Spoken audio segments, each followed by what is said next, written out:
What we're going to do today is we're going to start everything you need to know about potatoes, about selecting the potatoes, when to plant them, and then how to take care of them. So stick around for a few minutes and we'll get these potatoes in the ground. When one thinks about Maine, you might not immediately think about potatoes, but up here in Maine, we raise about 54,000 acres. So 54,000 acres is just potatoes. And of all the vegetables grown commercially in Maine, potatoes are about 87% or so, 85, right around there. It varies. The biggest crop for export. So first thing we're going to do is you want to pick out your potatoes. Now, these are Yukon Golds, and so you go to any box store or Walmart or whatever, and they always have these big cardboard bins of seed potatoes that are ready to grow. They're fine. They work well. I've tried them a few times. I've also had a couple videos that I made where I just took potatoes from the house that went bad, and I cut them and fixed them and put them in the ground, and they worked well. So you're going to need a good sharp knife, and my Swiss Army knife has always been my friend. Start with these. So I usually get them maybe a few weeks, maybe a month or so before planting time, and I put them in the cellar. If you don't have a cellar, you just need a cool, dark place to put them. And they'll start sprouting. These little, you'll see the eyes will start sprouting. So what you want to look for is eyes on them, and these ones are pretty small, so I'm not even going to cut it because it's not worth it. Now I get a 5-gallon bucket and I put about yay much water in it just to start. Now if you're going to put it in really dry soil, I would wet the soil first and then soak these and put them in, because if you just soak these and put them in dry soil, it's going to basically wick the moisture right out of these. We're going to want to water the whole thing fairly heavily after we get them in the ground, but I always like to just, while I'm getting the ground ready out back, I put them in a bucket of water. So here's another one, and what you can do is if you look at it, you can see there's some different eyes here sprouting. So we could cut this right down the middle. You don't want to cut too close to the surface. I'm going to show you. So we've cut this. You can see I got a sprout coming here, but I don't want to cut too close to that, because otherwise I'll cut off what I'm going to want it. You know, it's not going to grow if I cut too close to that. So I got 2 out of here, and same thing with this one. So I like to get my potatoes from Johnny's. Johnny's is the main company. We grow our own seed potatoes up here, and these are dark red Norland. Much better than what I just showed you. So I got the red ones. We've got Yukon Golds. So I'm going to show you the difference between these Yukon Golds and the ones you get at the store. Caribou Russets. Now the Caribou Russets, these russet potatoes, when you're selecting potatoes, baked potatoes, usually russets, they're the big brown ones. You find a lot of times when you get a steak at a restaurant, you get a baked potato. You get one of those big potatoes like that. That's a russet. So russets are great for bacon. I call them a utility potato because you can mash them. You can barbecue it, boil it, broil it, bake it, saute it, pan fry, deep fry, stir fry. However else you make your potatoes. Now these ones are Kennebecks. The Caribous and the Kennebecks, these are devised by the Maine Department of Agriculture, and there's a whole history behind them. But Kennebec is a county in Maine, and Caribou is a town up north. All right, so when you're choosing your potatoes, this is the store-bought one. Like I got these at, I believe these came from Home Depot. And I got them because I wanted to show you the difference.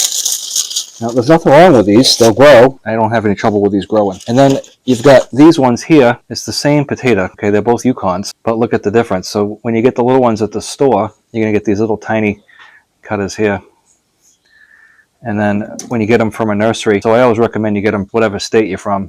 Make sure you check and see what potatoes are great for that climate. You want to get these in the ground about 2 weeks, 3 weeks before the last frost. So that you still want the ground to be relatively cool, around 50 degrees or so. You don't want to plant them in July when it's hot. So look at this Yukon Gold here, and here's another one. So you see the difference. This one's all shriveled up. I mean, it's got a good sprout on it, but it's not. You compare it apples and oranges. So to me, it's worth it to order them from a reputable seed company. And like I said, Johnny's, we have our own. I say we, but Johnny's, they have their own experimental farm here in Maine. So they grow everything they sell here and make sure it actually grows here before they put it up for market. So it's worth it. So look at this right here. We can get 2 out of this one. Cut it right in the middle here. So you can just see all the roots in there. All the sprouts. So this one's a good one too. See all the sprouts on there? So I'm going to go ahead and work these up, and then I'll come back to you. So I put the silage top down first thing this spring as soon as the snow was gone. And the reason being is I wanted to superheat the soil to kill any weeds that might be occurring. Night crawlers here, good sized ones.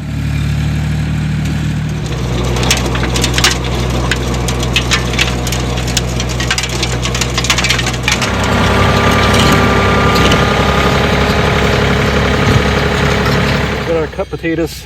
You can see these tubers. It's okay if you break one off. It's obviously you want to try not to because they're already starting to grow, but if you bust one off, it'll be all right. So you can see where I've cut this here. I'm going to put this face down. So you always put the cut side down and the tubers up, and they go about about a hand width apart. So then we're going to take straw and go over it. Try to find some good spreading straw. Sometimes you get straw and it's like these big flakes. They're all stuck together, like hay, and you can't break it up to shake it out.